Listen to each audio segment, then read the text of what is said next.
पुणे महानगरपालिकेच्या प्रभाग क्रमांक 11 मध्ये झपाट्याने वाढणाऱ्या नागरीकरणाचा थेट परिणाम स्थानिक नागरिकांच्या दैनंदिन जीवनावर होताना दिसतोय। जुन्या सोसायट्यांच्या जागी उंच इमारती आणि टॉवर्स उभे राहत आहेत। मात्र रस्ते, ड्रेनेज लाईन, पाणी पुरवठा आणि वाहतूक व्यवस्था यामध्ये अपेक्षित ती सुधारणा झालेल्या नाहीत। सध्या प्रशासक राज असल्यामुळे लोकप्रतिनिधी नसून नागरिकांच्या समस्या दुर्लक्षित राहिल्याची भावना परिसरात व्यक्त केली जाते। पौड फाटा, हेवन चौक, कोथरूड डेपो आणि वनाज कॉर्नर या प्रमुख चौकांमध्ये दररोज भीषण वाहतूक कोंडी होत आहे।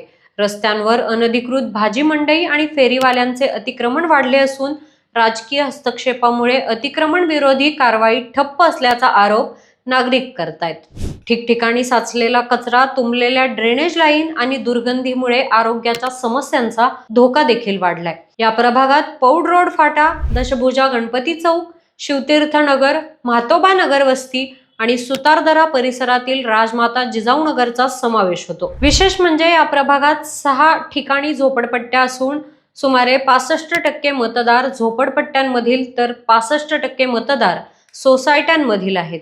पावसाळ्यात जलभराव, कमी दाबाने पाणी पुरवठा आणि अरुंद रस्त्यांमुळे नागरिक त्रस्त आहेत। राजकीय दृष्ट्या हा प्रभाग नेहमीच चुरशीचा राहिला आहे।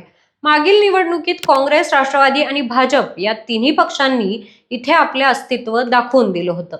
यंदा भाजपने 100% कमळ फुलवण्याचं लक्ष ठेवलं असून दिग्गज नेते सक्रिय झालेत। मात्र झोपडपट्टी बहुल मतदारसंघात काँग्रेस आणि राष्ट्रवादीची पकड अजूनही मजबूत असल्याने ही निवडणूक पुन्हा एकदा अटीतटीची ठरण्याची शक्यता व्यक्त केली जाते। अशाच राजकीय घडामोडी पाहण्यासाठी बघत राहा न्यूज डॉट्स।